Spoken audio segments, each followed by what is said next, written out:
Դուք կարծում եք, որ ճանաչում եք այս ընտանիքին, տեսել եք նրանց էկրանին, լսել եք նրանց ելույթները։ Դուք կարծում էիք, որ Քեոսայանների տոհմը պարզապես հաջողակ կինոգործիչներ են, որոնք դարձել են կառավարության խոսնակները։ Դուք ոչինչ չգիտեիք։ Այսօր մենք կբացահայտենք մի առեղծված, որն ավելի սարսափելի է, քան պարզապես մահ կեղծելը։ Սա մի ամբողջ քրեական սինդիկատի պատմություն է, ընտանեկան գործողության, որը տարիներ շարունակ թալանել է երկիրը, ապա զգալով մոտեցող հատուցումը, որոշել է անհետանալ, ջնջվելով իրականությունից։ Նախքան նրանց դիվային, խորամանկ ծրագիրը բացահայտելը, անմիջապես բաժանորդագրվեք մեր ալիքին, հավանեք այս տեսանյութը և պատրաստվեք ցնցման։ Եկեք մի փոքր հետ գնանք 2023 թվականի հոկտեմբեր։ Լրատվամիջոցներում աննկատ, գրեթե աննկատ, հայտնվեց մի լուր։ Ռեժիսոր և պրոդյուսեր Դավիթ Քեոսայանը մահացել է։ Նա 61 տարեկան էր։ Ողբերգական լուրը, իհարկե, հայտնեց Մարգարիտա Սիմոնյանը, որը հուզիչ գրառում գրեց պայծառ, ազատ և կյանք սիրող մարդու մասին։ Բոլորը կարեկցեցին, և բոլորը մոռացան, բայց մենք չմոռացանք, մենք սկսեցինք փորել։ Եվ այն, ինչ մենք հայտնաբերեցինք, մեզ սարսուռ տարավ։ Փորձեք հենց հիմա պարզել նրա մահվան մանրամասները։ Դուք ոչինչ չեք գտնի, ոչ մի ճշգրիտ պատճառ, ոչ մի հիվանդանոցի անուն։ Պաշտոնական աղբյուրները նշում են երկարատև հիվանդության մասին, բայց ինչ է իրականում այս առեղծվածը, պարուրված խավարով։ Մոսկվայի բժշկական շրջանակներում մեր աղբյուրները պնդում են, որ Դավիթ Քեոսայան անունով հիվանդը այդ ժամանակահատվածում չի բուժվել որևէ խոշոր կլինիկայում, ոչ պետական, ոչ էլ մասնավոր, և ոչ էլ գրանցվել է որպես մահացած։ Նրա բժշկական գրառումները, ըստ էության, ավարտվում են նրա մահից մի քանի ամիս առաջ։ Փորձեք գտնել նրա գերեզմանը, դուք այն չեք գտնի։ Մոսկվայի հեղինակավոր գերեզմանատներից ոչ մեկում, ոչ Տրոեկուրովսկոյում, ոչ Վագանկովսկոյում, ոչ էլ հայկական, չկա Տիգրան Քեոսայանի մամինը։ Մենք հարցազրույցներ վերցրեցինք գերեզմանատան տասնյակ աշխատակիցներից, խնամակալներից և հուղարկավորության ծառայությունների գործակալներից։ Ոչ ոք երբեք չէր լսել նման հուղարկավորության մասին։ Փորձեք գտնել հրաժեշտի կադրեր, դրանք գոյություն չունեն։ Ոչ մի լուսանկար, ոչ մի տեսանյութ, ոչ մի մահախոսական գործընկերներից, բացառությամբ հենց այդ ինստագրամյան փոստը Սիմոնյանից։ Լրիվ, ամբողջական, աղմկոտ տեղեկատվական վակուում։ Արդյոք սա զանգ է հնչեցնում։ Նույն օրինաչափությունն է, նույն ուրվական հուղարկավորության տեխնիկան, որը 2 տարի անց կօգտագործվեր նրա կրտսեր եղբոր Տիգրանի հետ։ Դա գլխավոր փորձ էր տեխնոլոգիայի կատարելագործում։ Նրանք համոզված էին, որ համակարգը գործում է, որ կարող են բոլորին համոզել, որ մարդը մահացել է, պարզապես հայտարարելով դրա մասին և ապահովելով լիակատար տեղեկատվական լրություն։ Եվ նրանք պատրաստ էին այս դիվայի ներկայացման հաջորդ գլխավոր գործողությանը։ Դավիթ Քեոսայանը, ի տարբերություն իր ավելի հրապարակային և աղմկոտ եղբոր, միշտ մնում էր ստվերում։ Բայց մեր տեղեկությունների համաձայն, նա իրենց ընտանեկան կայսրության ուղեղն էր, ֆինանսական հանճարը։ 90-ականներին Տիգրանի հետ Gold Vision ստուդիան հիմնադրելով։ Նա տարիներ է անցկացրել ֆիլմերի և քարոզչության համար հատկացված հսկայական պետական բյուջեների յուրացման և լվացման սխեմաները կատարելագործելով։ Նա էր, ով պահում էր սև գրքերը։ Նա էր, ով շփվում էր խիստ համազգեստով հովանավորների հետ և բաժանում էր կաշառքներ։ Տիգրանը դեմքն էր, խարիզմատիկ առաջատարը, ով գիտեր, թե ինչպես բանակցել, համոզել և հմայել։ Դավիթը մյուս կողմից մոխրագույն հեղինակություն էր, ով այդ բանավոր համաձայնությունները վերածում էր բարդ, բազմաշերտ ֆինանսական հոսքերի, որոնք ուղղվում էին դեպի ծով։ Նրանց տանդեմը իդեալական էր։ Մեկը ստեղծում էր դրամական հոսքերը, մյուսը թաքցնում դրանք, և ինչպես իր եղբայրը, Դավիթը պարանոիկ էր, նա կեղտ էր հավաքում բոլորի վրա։ Շոյգուի վրա, որի գերատեսչությունը նրանցից պատվիրում էր հայրենասիրական ֆիլմեր չափազանց բարձր գներով, որոնք, ըստ էության, միջոցների յուրացման քողարկում էին։ Գոլիկովայի և Մատվիենկոյի վրա, որոնց հանձնաժողովների միջոցով ընդունվում էին մշակութային նախագծերի բյուջեները, որտեղ գնահատականները տասնյակ անգամներով ուռճացված էին։ Վոլոդինի, Սլուցկիի, Զյուգանովի, Միրոնովի վրա, որոնց կուսակցությունները ստանում էին նրանց ստվերային կառույցների առատաձեռն նվիրատվությունները անհրաժեշտ օրենքների համար լոբբինգի դիմաց։ Պատրուշևի և Մեդվեդևի վրա, որոնց հետ նրանք փակ հանդիպումներում քննարկում էին ամենազգայուն մեդիա գործողությունները և արշավները իրենց դուր չեկողներին վարկաբեկելու համար։ Պատրիարք Կիրիլի վրա, որի համար նրանք կառուցեցին ոչ միայն մատուռներ, այլև ամբողջ նստավայրեր, հոգևոր պաշտպանության և եկեղեցական անոթների քողի տակ շքեղ ապրանքներ, անմաքս ներմոծելու սխեմաներին մասնակցելու դիմաց։ Սոլովյովի վրա, որի հետ նրանք ոչ միայն կիսում էին գովազդային բյուջեները, այլև ստեղծեցին մի ամբողջ կարտել, որը մենաշնորհում էր երկրի քաղաքական գովազդի շուկան։ Այս ամբողջ կեղտը, այս ամբողջ արյունը պահվում էր նրա անձնական, կոթավորված արխիվում, աշխարհի տարբեր բանկային սեյֆերում թաքնված մի քանի սկավառակների վրա։ Եվ 2023 թվականին, երբ համակարգը քանդվում էր, նա հասկացավ, որ ժամանակն է հեռանալ։ Եվ նա հեռացավ, աննկատ, բեմադրելով իր մահը նույն ձևով, ինչպես հետագայում կկրկներ իր կրտսեր եղբայրը, ինչպես ածխածնային պատճենը։ Մարգարիտա Սիմոնյանը երկու դեպքում էլ խաղացել է սև այրու դերը։ Նա գրում էր տխուր գրառումներ, ընդունում էր ցավակցություններ, նա կատարյալ ծխի վարագույր էր, շեղելով ուշադրությունը։ Մինչդեռ Քեոսայանները, մեկ առ մեկ, կարծես վատ կախարդական հնարքով, անհետանում էին խորհրդից, իրենց հետ տանելով և փող, և մեղադրական ապացույցներ։ Նա ոչ միայն տեղյակ էր, այլև ծրագրի հիմնական տարրը։ Հենց նրա կարգավիճակն էր, իշխանությանը մոտ լինելը, լրատվամիջոցներում իր ազդեցությունը, որը թույլ էր տալիս նրանց օրինականացնել այս մահերը հանրության աչքում և ճնշել անհարմար հարցեր տալու ցանկացած փորձ։ Յուրաքանչյուր լրագրող, ով կհամարձակվեր նրանց հարցեր տալ, կարող էր անմիջապես որակվել որպես օտարերկրյա գործակալ և վերացվել։ Նա նրանց վահանն էր, նրանց ալիբին, և ամեն ինչ կկարգավորվեր։ Նրանք կլուծարվեին, կանհետանային, կսկսեին նոր կյանք նոր անուններով, իրենց վիլլաներում Կոտ դ'Ազուրում կամ Մայամիում։ Նրանք կծիծաղեին մեզ բոլորիս վրա, խմելով թանկարժեք գինիներ և հիշելով այդ վայրի երկիրը, եթե չլիներ մեկ ճակատագրական, չափազանց ինքնավստահ սխալ։ Նրանք չափազանց շատ էին հավատում իրենց անպատժելիությանը,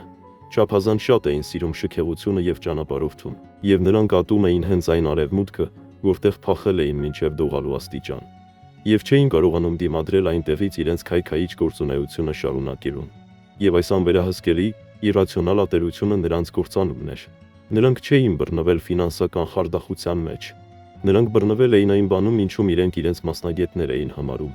լրագրության մեջ։ Եվ հիմա գալիս է այն լուրը, որը սարսուռ է տարել աշխարհի հետախուզական գործակալություններում։ Երեկ Լոնդոնի Հիթրոու օդանավակայանում բրիտանացի սահմանապահները ձերբակալել են մի տղամարդու,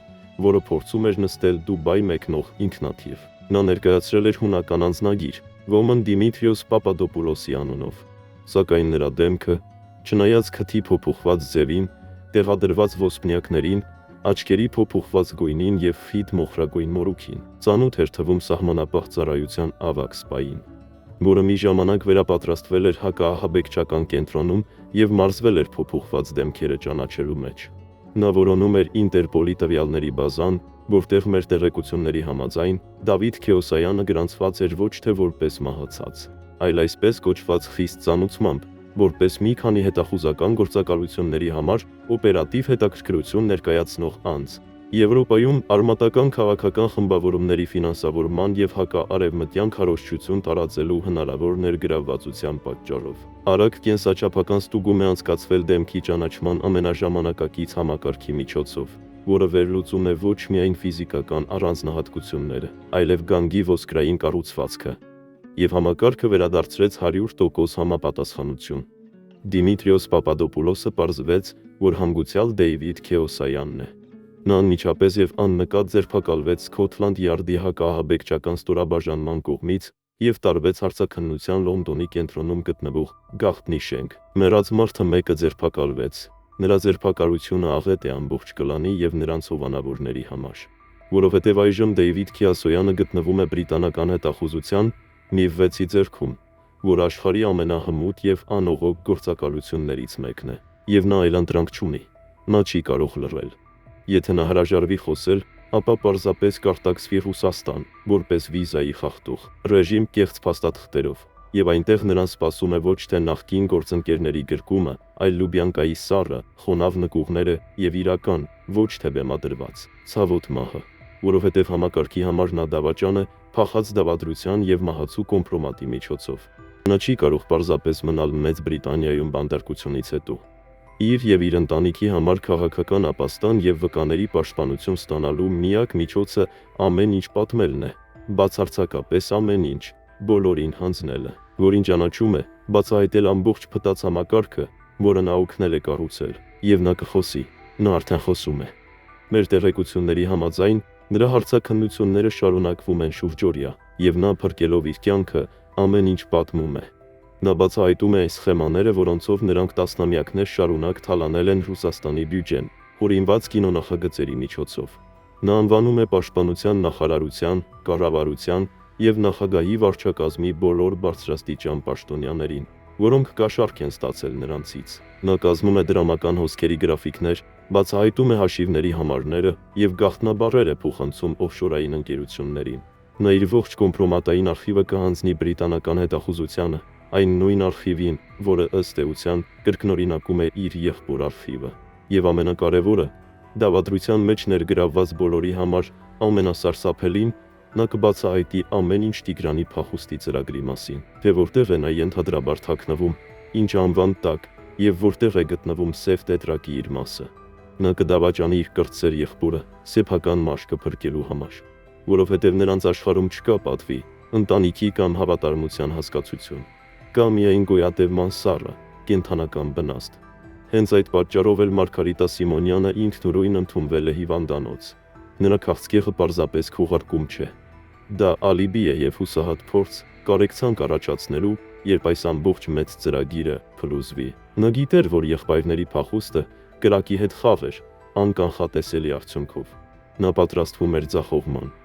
Նա իր համար ստեղծում էր դժբախտ, հիվանդ, խաբված կնոջ կերպար, որին քաշ էին տալիս եւ խաբում իր սեփական արկածախնդիր ամուսինները։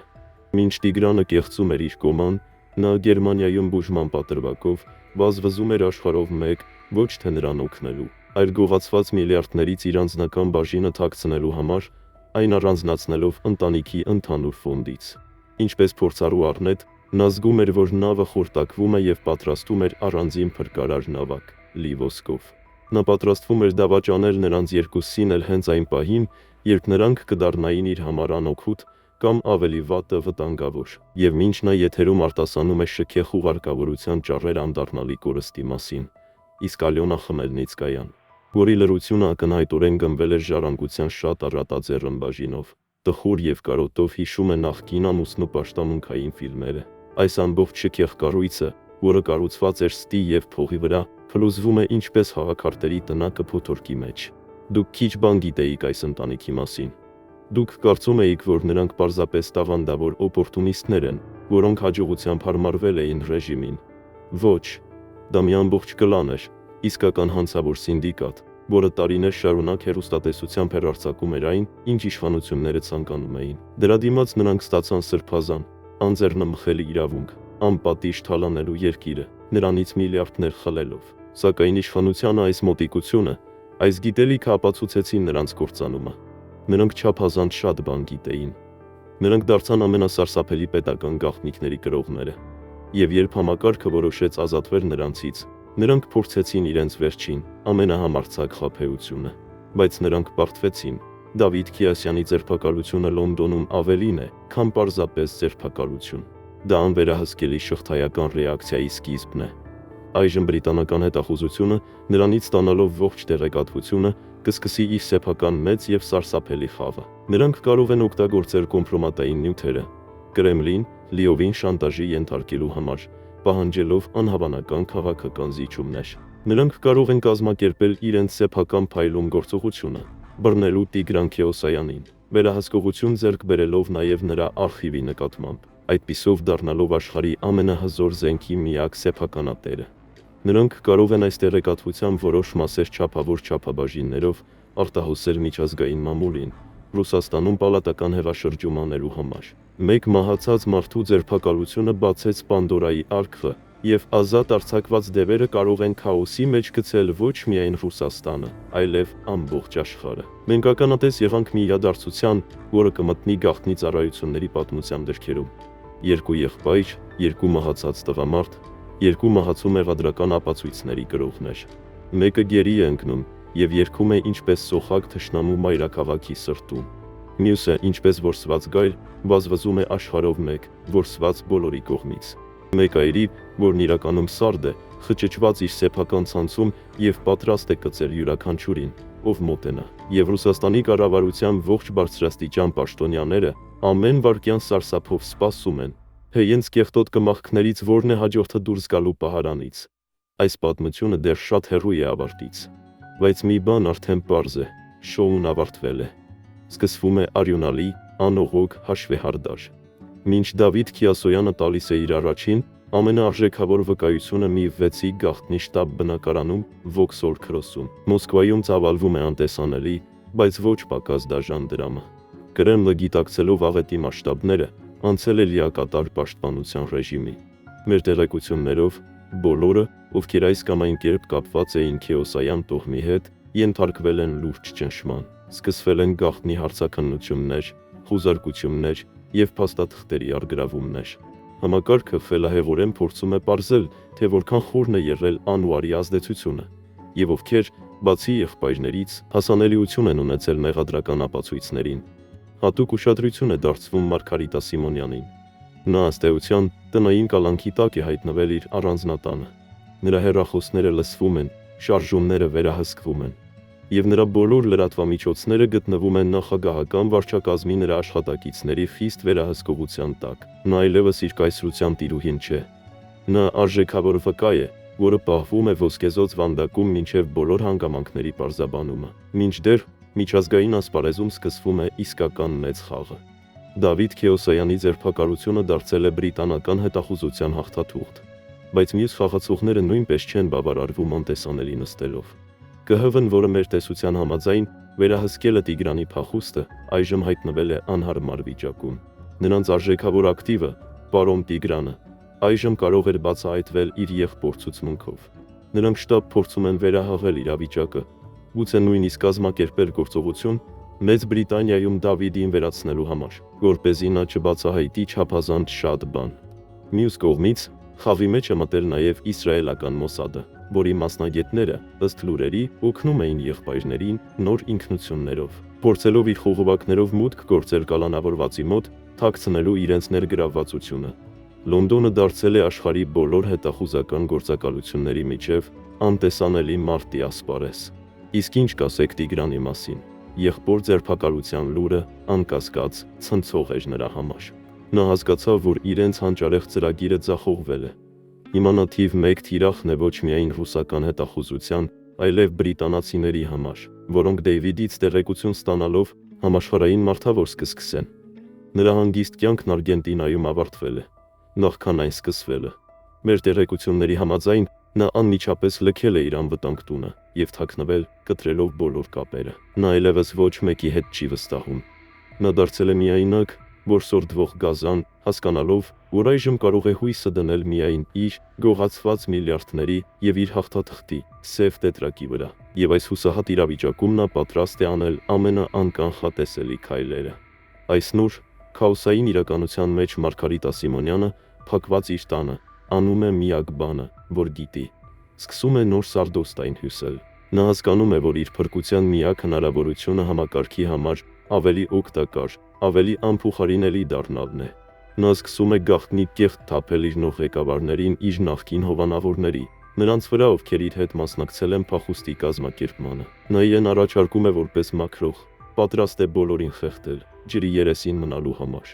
Նա իր Telegram ալիքներով, որոնք դեռևս վերահսկում է, նոր ապատեղեկատվության ալիք է բաց թողնում, փորձելով եղբայրների փախուստի մեղքը բարթել որոշակի ներքին թշնամիների և համազգեստով դավաճանների վրա։ Նա փորձում է վհուկների որս վարել, խուսափելու համար ինքն էլ խարույկի վրա այրվելուց։ Եվ մինչ այս բոլոր գիշատիչները միմյանց են կուլ տալիս, աշխարհը սպասում է։ Կբացահայտի արդյոք Դեյվիդ Քեոսայանը։ Եվ եթե այո, ապա ինչ գաղտնիքներ կբացահայտի նա։ Կգտնվի արդյոք Տիգրանը։ Եվ եթե այո, ապա ով կգտնի նրան առաջինը։ Ռուսները, ամերիկացիները, բրիտանացիները, թե մաֆիայի վարձկանները։ Եվ ամենակարևոր հարցը, ինչ կլինի, երբ երկու եղբայրների սև տետրերի պարունակությունը դառնա հանրային։ Մի բան հաստատ է, աշխարհը երբեք նույնը չի լինի։ Հիմքը, որի վրա հենված էր ամբողջ ստերի համակարգը, ճաքել է, եւ այս ճեղքի միջով անցել է մի ջրհեղեղ, որը կարող է լվանալ բոլոր նրանց, ովքեր իրենց անխոցելի էին համարում։ Սակայն այս պատմության մեջ ամենահետաքրքիրը նրանց արձագանքն է, որոնց անունները մեր տեղեկություններով Դավիթ Քիոսայանն արդեն հնչել է առաջին հարցաքննությունների ժամանակ։ Ռուսաստանի իշխանության բարձրագույն էշելոններում խոճապը հասել է այնպիսի մակարդակի, որ նրանք սկսել են ոչ միայն սխալներ թույլ տալ, այլև խելագարության սահմանակից գործողություններ։ Կառավարական ապարատին մոտ կանգնած մեր աղբյուրի խոսքով մի քանի օր առաջ տեղի է ունեցել գաղտնի գիշերային հանդիպում, որի մասնակցել են Քիոսայանի ցուցակում նշված բոլոր անձինք։ Նրանք չէին քննարկում, թե ինչպես հերքել մեղադրանքները։ Նրանք քննարկում էին, թե ինչպես փախչել։ Բոլորը միասին։ Սրանք այլևս պարզապես նավը լքող առնետներ չեն։ Սա ամբողջ շտաբ է, որը մշակում է զանգվածային տարհանման ծրագիր։ Նրանք հասկացել են, որ համակարգը դատապարտված է, եւ որ Դեյվիդի Լոնդոնում տված ցուցմունքը ընդամենը առաջին նեխն է իրենց կոլեկտիվ կործանման դագաղին։ Այս ֆոնին Մարգարիտա Սիմոնյանի վարքագիծը կլիներ ուղղակի կատակերգական, եթե այդքան սարսափելի չլիներ։ Կտրված իրական տեղեկատվությունից, փակված իր առանձնատանը, նա շարունակում է հավատալ, որ ինքն է վերահսկում իրավիճակը։ Նա չի գիտակցում, որ անվտանգության ծառայություններում իր նոր դաշնակիցները վաղուց անտեսել են իրեն եւ օգտագործում են որպես խայծ։ Նրանք դիտավորյալ կերակրում են նրան ապատեղեկատվությամբ, մղելով նրան լրատվամիջոցներում